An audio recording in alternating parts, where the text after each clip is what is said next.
stunt that took a very dangerous turn while filming a movie trailer. A motorcycle daredevil overshot the lake, instead slamming right into the ground. He suffered serious injuries, so is he crazy enough to try again? ABC's John Schriffen is here with much more on this. What's up, John? Yeah, hey, Robin, good morning. At just 5 years old, his mother gave him the nickname Crazy Mike because he was always trying crazy stunts. But 20 years later, while trying to make it big in Hollywood, he says he made a commitment that he didn't want to back out of.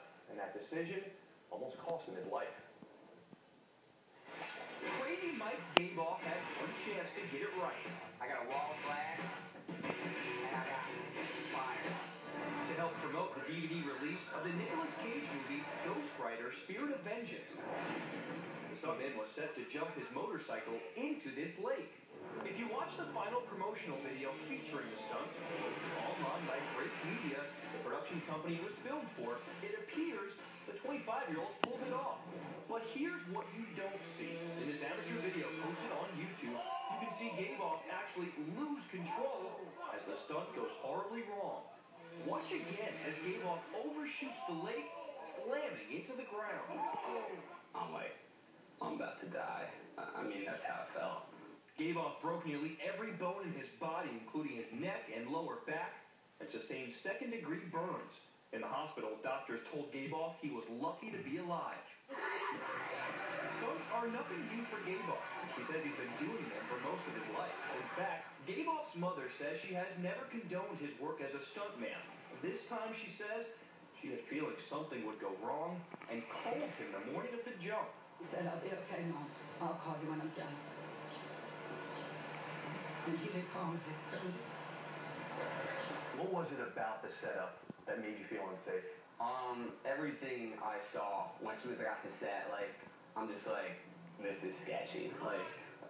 The lake was so short, and I got this big 250cc motorcycle, and I'm supposed to jump an 8-foot ramp, on this little pond. Are you serious?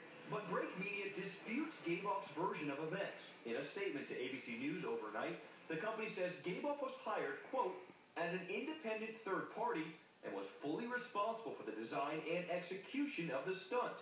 Any claims to the contrary are false. After spending almost 2 months in a hospital in California, Gavoff is finally back home recuperating. Just being outside in this fresh air is so beautiful for me. I did learn the beauty of life.